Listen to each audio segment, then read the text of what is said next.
I'm Josh Muccio. Welcome to The Pitch from Gimlet Media. On this show, we capture real entrepreneurs pitching real investors for real money. Late last year, we invited entrepreneurs to a studio in San Francisco. Each founder came for one reason: to try to raise money for their startup. Hey, how we doing? George? I'm Josh. Nice to meet you. I'll shake your hand. We followed the founders into the room where they pitched to a panel of shrewd investors. These are real companies, real investors making actual decisions to invest their money on the spot. And we caught it all on tape. On each episode, we're going to follow the story of a founder's pitch to investors, right up to the moment when everything's on the line and the investors decide their fate. This week, Really, my goal is to build a billion-dollar company. How many women did you study? So it was 50 on Babyscripts with the optimized visit schedule being It's only 50 women.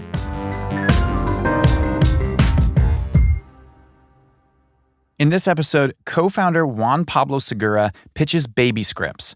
It's a startup that hopes to revolutionize the way expectant mothers receive prenatal care by connecting them directly with their doctor through an app on their phone. Juan-Pablo wants to harness the power of big data by letting technology take the place of doctor's visits. Now, it's one thing to use an app to order some chicken pad thai, but when it comes to pregnancy, is more technology really the answer? We leave it up to our panel of savvy investors to decide.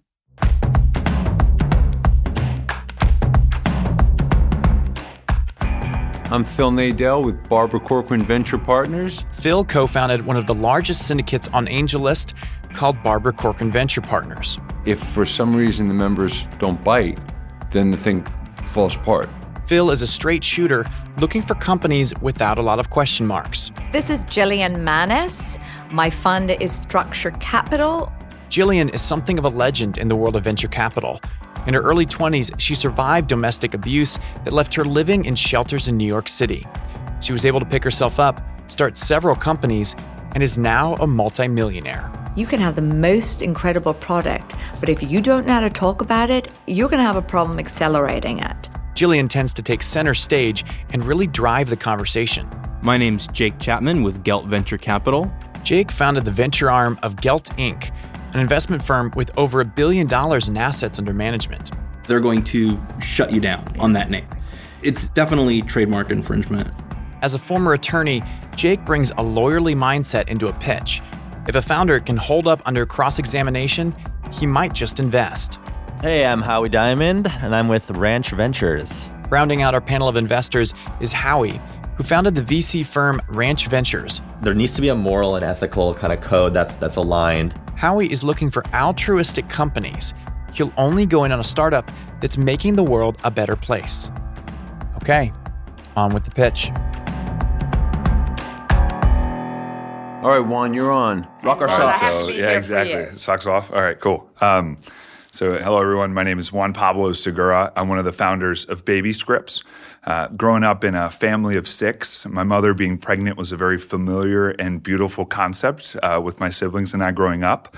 But it was also a scary time. You know, my mother actually suffered from 3 miscarriages.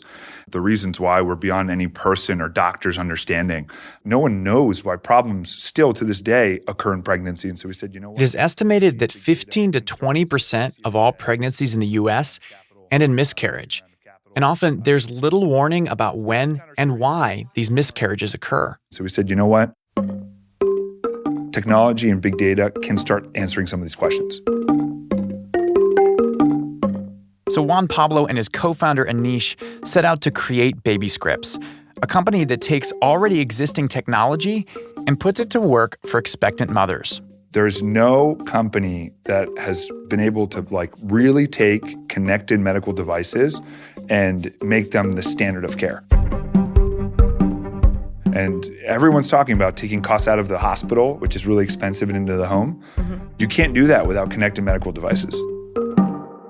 Connected medical devices. That's just a fancy way of saying medical instruments that are connected to the internet. In Babyscripts' case, they are 2 things probably everyone is familiar with. There's a blood pressure cuff and a weight scale that are both connected to the internet, and a patient... Basically, every week of their pregnancy, Babyscripts users take their blood pressure and weight in the comfort of their own home. That information is uploaded automatically to the app, and it sends that right to their doctor. And if there's a problem, So blood pressure's too high, too much weight gain or weight loss in a week. And if anything's wrong, we tell the patient's doctor in real time so that the doctor can intervene. for patients with a low-risk pregnancy, Babyscripts is meant to replicate a routine appointment and reduce the time patients spend with their doctor. Kicking off the questions is our straight shooter, Phil Nadell. So this is what to expect when you're expecting put onto an Pretty app. much. We've essentially been able to automate a lot of prenatal care using our devices in our app. Instead of patients going in 14 times to see their doctor, through Babyscripts, patients only go in 8 times. Do patients mind not having as many doctor's appointments? Because, I mean, I know I've been pregnant 4 times. The thought is that you worry every time, right? They have peace of mind when you go to the doctor. Yeah, you actually look forward to going to the doctor, and yes. Yeah, so we knew that question would come up. Right. When we talk to doctors, obviously patient satisfaction is very important. Like, for example, we've published 2 studies really showing the efficacy of the product. This is actually really unusual. Most entrepreneurs just release their product into the wild and then see what happens. But here, rather than going straight to market with Babyscripts, Juan-Pablo and Anish first did this scientific study to gauge patient satisfaction with Babyscripts. Essentially, they wanted to see if moms would trust the app as much as their doctor. And according to Juan-Pablo, they did. But Jillian, the only actual mom in the room, isn't convinced. I would think, personally, if a doctor were to say to me, listen, I'm going to give you this kit. Now I'm going to see you half of the time. This will take care of the rest of it. I would have a problem with that, actually. Yeah, so that's really where the controlled study was very important for us and the way that we position the product. So number one, I mean, we've proven that patients are more satisfied. How many women did you study? So it was 50 on Babyscripts with the optimized visit schedule being remote it's only monitored. 50 women.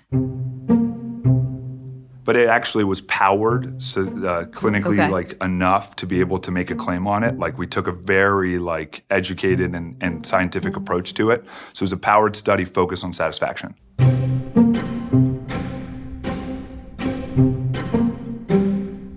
It feels like Juan-Pablo might be missing Jillian's point, which is, sure, you've done this empirical study with moms, but I am a mom, and I'm not sure I would be comfortable replacing my doctor's visits with an app that just says, don't worry, you're fine.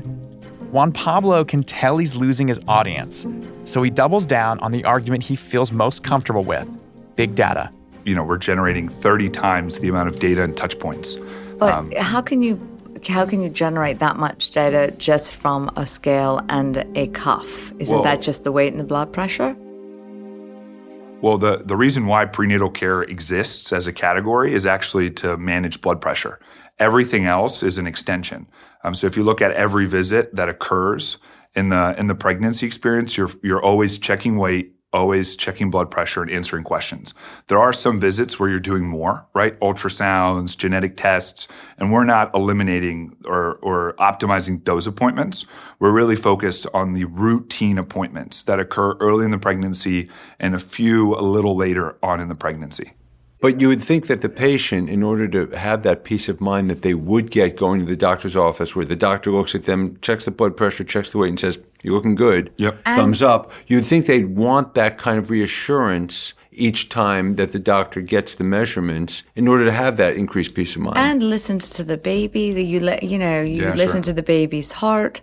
There's a lot of things. I'm a little concerned that it's not just the blood pressure and it's not just the weight.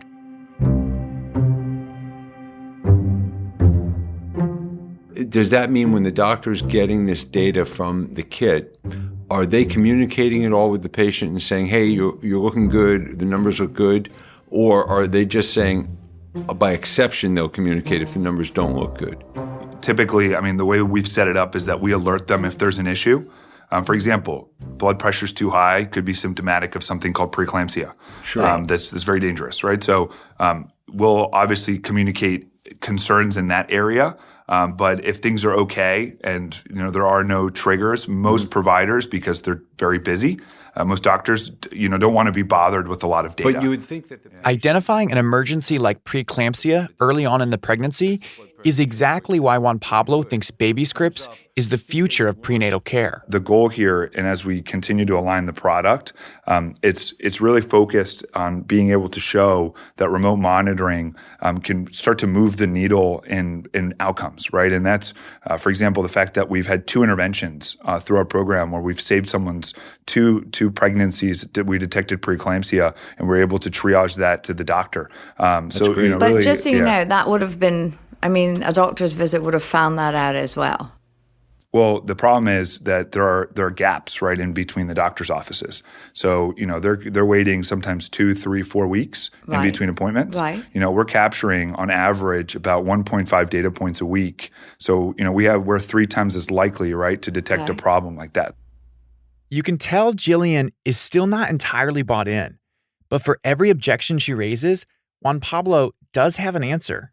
Why can't the woman just have a cuff and step on the scale and put it into the app? And just communicate it with the doctor that way. Yeah. This is I have a little piece, a little calendar in the app, and every day she just goes in and tells what her weight is, tells what her blood pressure is once a week, and you're good to go. If I could just interject, Sure. I think on his behalf, I think the difference is they're harmonizing the data and looking for irrelevant data points before the doctor even sees it.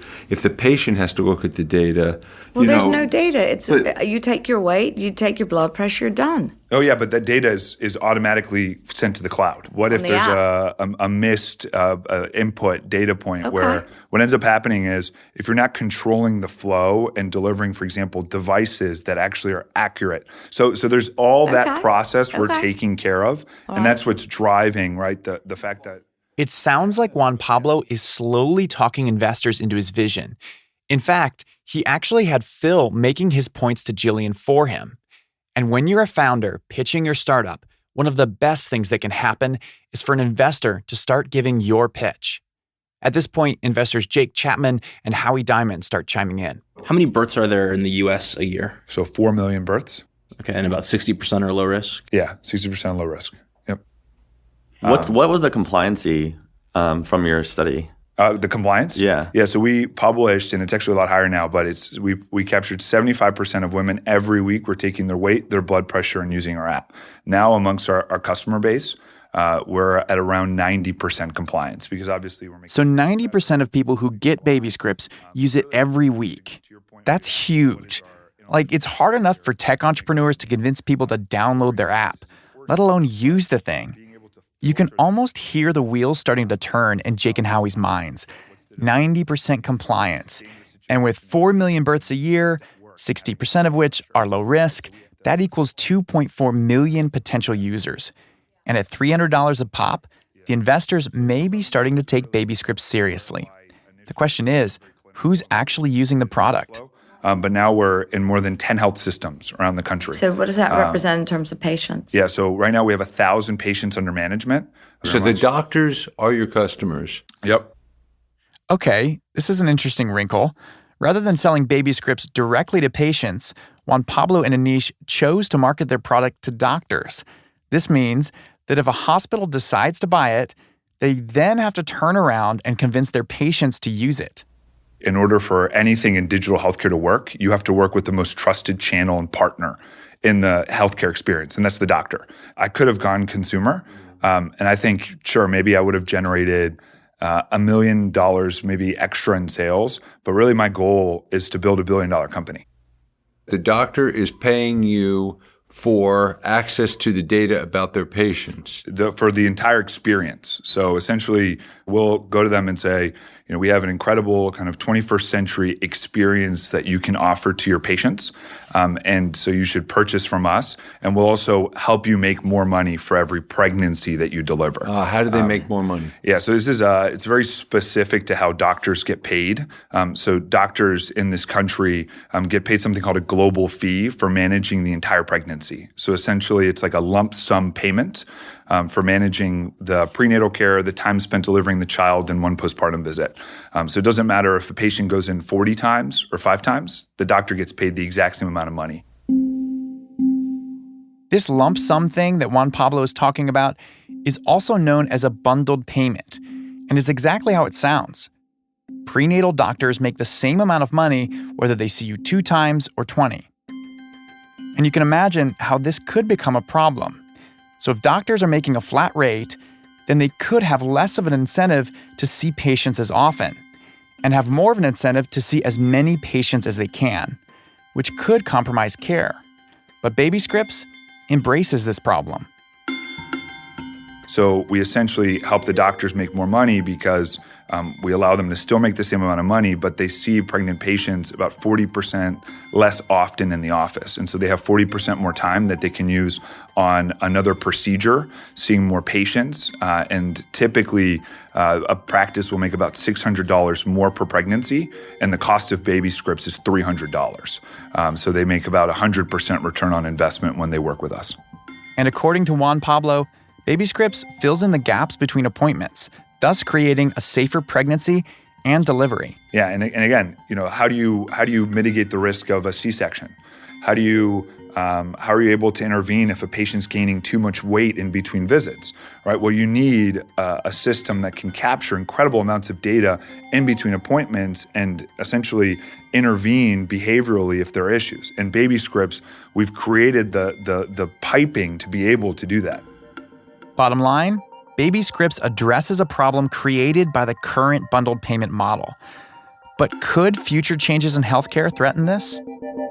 What do you make of the existential risk of the insurance companies changing their compensation plans and methods so that now they're not getting paid one lump sum for the whole pregnancy and they're getting paid per appointment or that kind of thing? I don't see that happening. I see it actually going the other way, which is it's going to be more and more focused on finding more things to include in that lump sum so that they don't have to pay as much for more services or problems that occur in the pregnancy. Juan-Pablo sounds pretty confident that lump sum payments will remain the model for how doctors get paid. But he kind of has to be.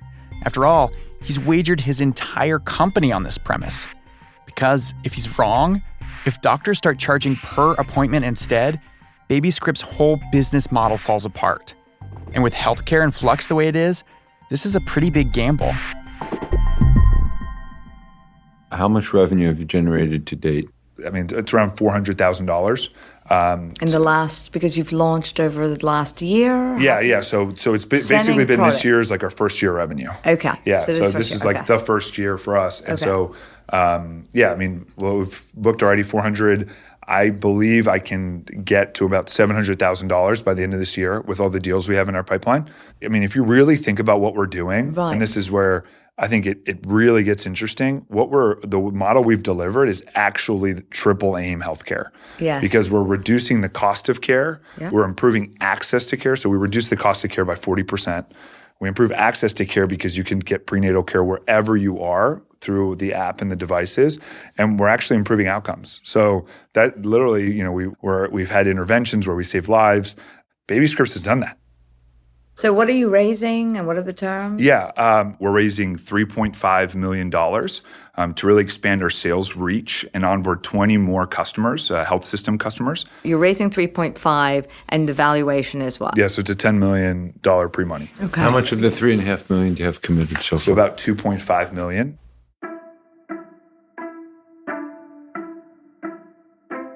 Babyscripts needs to raise another $1 million to complete this round of funding.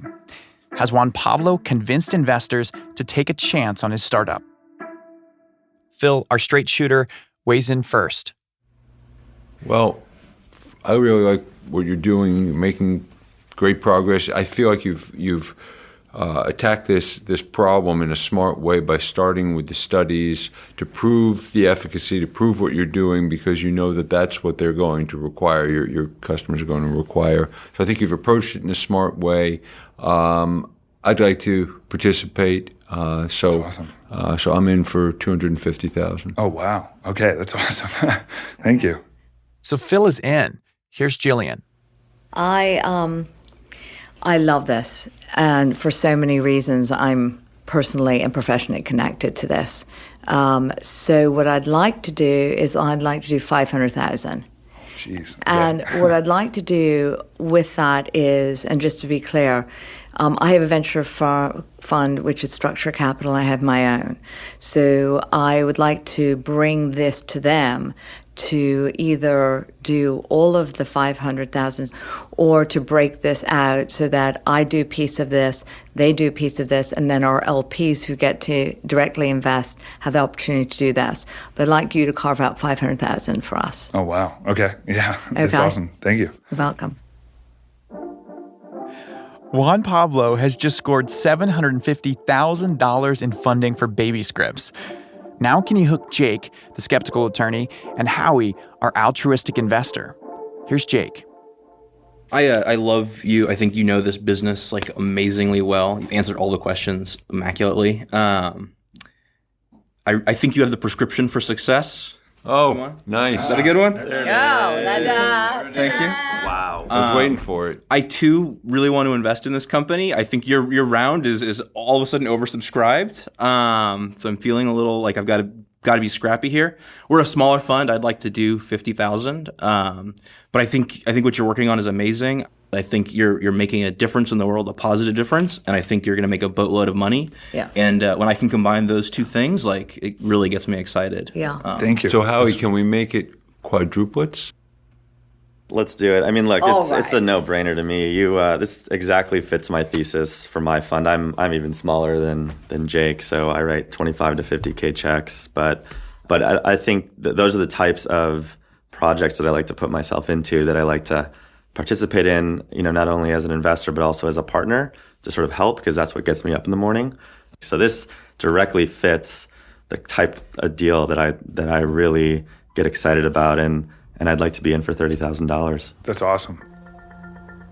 This is so cool. Yeah, I don't know what to say except I'll bring I take cash, wire, and so anything that has a dollar bill in front of it. So that's awesome. Thank you. Congratulations. Your round is now almost full. Congratulations. We're almost there. All 4 investors have gone in on funding Babyscripts. Juan-Pablo leaves the room with more than $800,000 in funding. And he's not the only one who's excited. I got to tell you something, guys. I can do so much with this. I will make sure that your investment is very, very good. I would put $1 million in if I could, to tell you the truth. In my head, I'm thinking so many people that I know in my network that would want to get. Yeah. Juan-Pablo crushed his pitch to investors. But what happened after the pitch may surprise you. When we come back, a lesson on what to do when a deal goes south. And all you can do is reflect on what went wrong.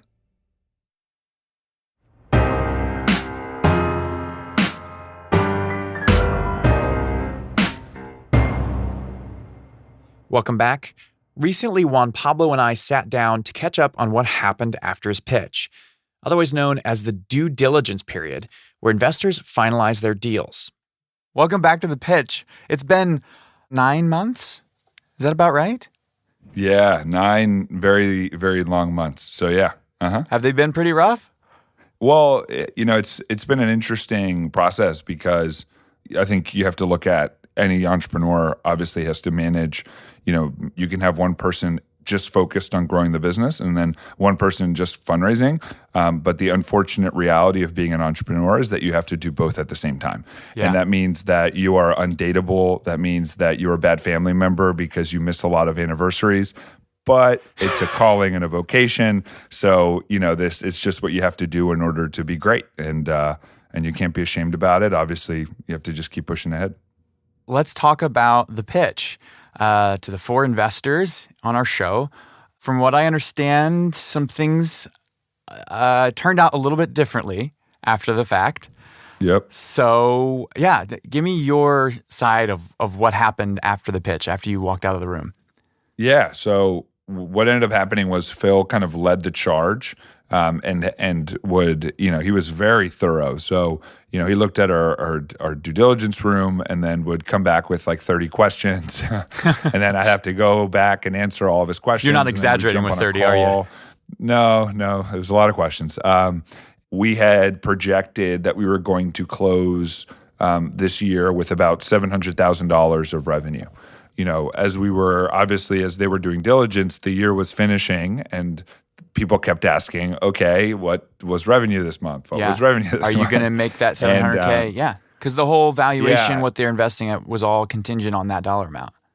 Yeah. Well, I mean, it's not all contingent, but it's very a big important indicator. Because, it is a very big indicator. So I agree. So unfortunately, we weren't able to make our 2016 numbers, and so we generated about $400,000 of revenue instead of $700,000. Okay, and that really that created kind of this whole whirlwind of questions and concerns, and so that actually rubbed Phil the wrong way, and so Phil ended up not investing. But Jake, obviously kind of understood. He did a good amount of diligence as well. And came back around. Yeah, and he saw the opportunity of like our business. And so he said, even though you guys obviously missed this year, I'll still invest. Quick note. So Phil backed out of the deal, and I later found out that for similar reasons, so did Howie. And Jake stayed in, but I was super curious about the deal that Jillian had made. If you recall, she was the investor who committed the most money.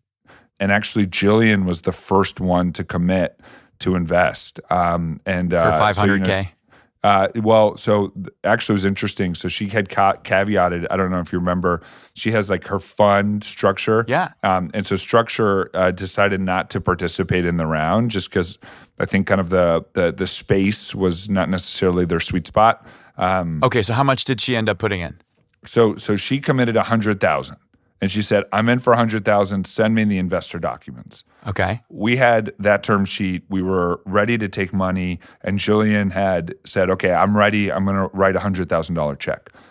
On our end, we decided to not take her money because we were talking to two other investors that had been signaling that they would give us better terms.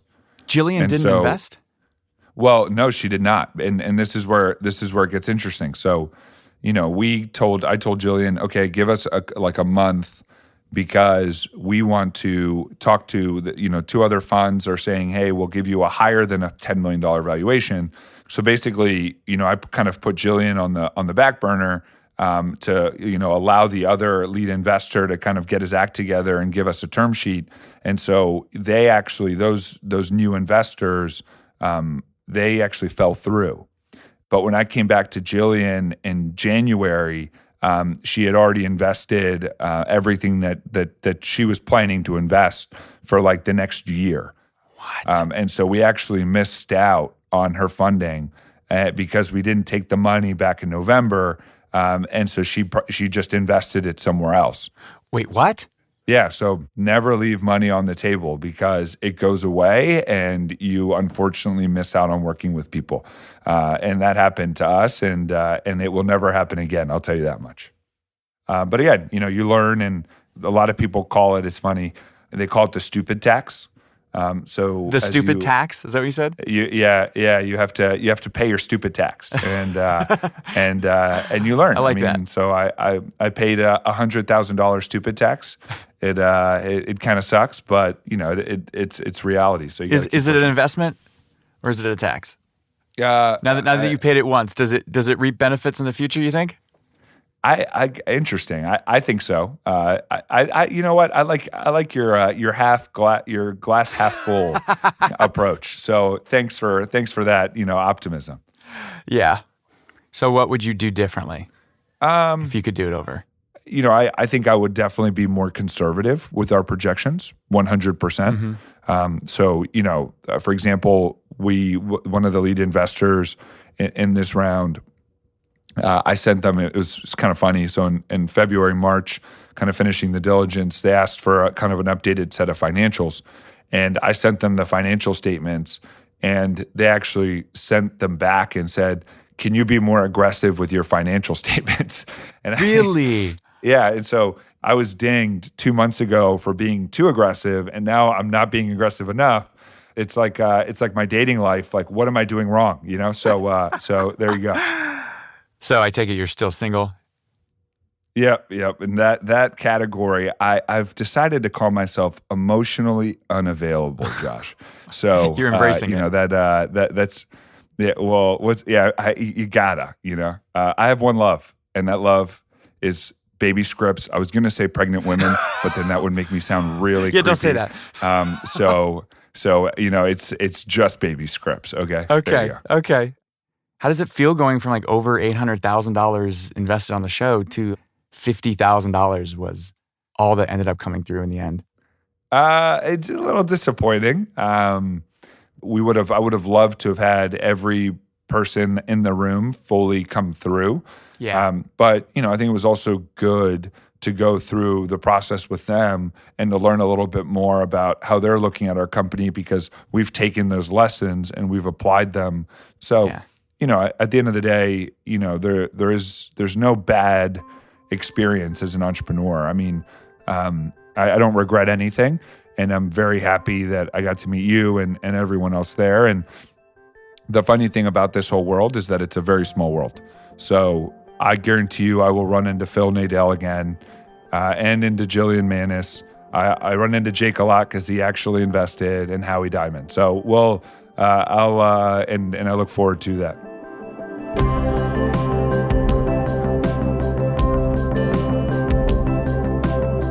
My thoughts? If anything, I'd say Juan-Pablo was a little too perfect in his pitch. No matter how good your pitch is, the proof truly is in the pudding. Can you actually follow through on what you've promised? And maybe Juan-Pablo got a little too confident, turning down Jillian's money in favor of a better deal, a move that ultimately backfired on him. But regardless of the mistakes he's made, Juan-Pablo sounds like he's taken those lessons to heart.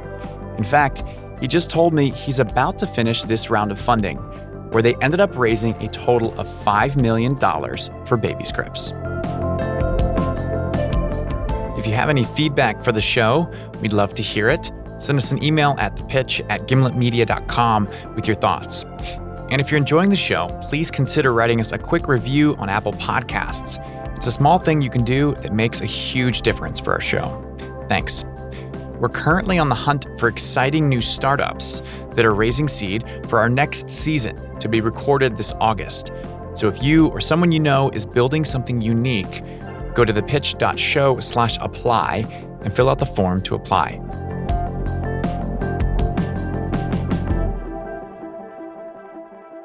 Thank you so much for listening to the show this week. If you want to find out more, our website is thepitch.show. You can find us on Twitter and Facebook at The Pitch Show. And we've got a brand new newsletter you can sign up for at thepitch.show/email. To hear scenes from our next week's episode, stay tuned till after the credits. Our show was produced by me, Josh Muccio, and Asta Chaturvedi. We were edited by Devin Taylor with help from Pat Walters, Caitlin Kenny, and Annie Rose Strasser. Our theme music is by Breakmaster Cylinder, with original music composed by The Musemaker, Haley Shaw, Bobby Lord, John Kimbrough, and Louis Weeks. We were mixed by Enoch Kim and Matt Boll. Special thanks to Lisa Muccio for planning the Season 2 recording event last fall, and a special thanks to Eric Mennel and to Julie Rovner, who helped me wrap my head around the whole bundled payments concept. And a quick disclaimer, no offer to invest is being made to or solicited from the listening audience on our show. Finally, I do want to say a quick thank you to the original sponsor of Season 2, the It's Worth Doing Right family, for taking a leap of faith on us when we were just a tiny little independent podcast. All right, you've been listening to The Pitch from Gimlet Media. I'm Josh Muccio. See you next week. Next week on The Pitch, we hear from a founder looking to reinvent the hotel experience by changing the way we look in the mirror. And I immediately thought, this can change the way customer service is done in a hotel room. You could do gambling in a hotel room in Vegas. That's not convincing to me. Can I talk? Okay, first of all, shame on you. New episodes of The Pitch come out on Wednesdays, 12 p.m. Eastern. Make sure you're subscribed so you don't miss a thing.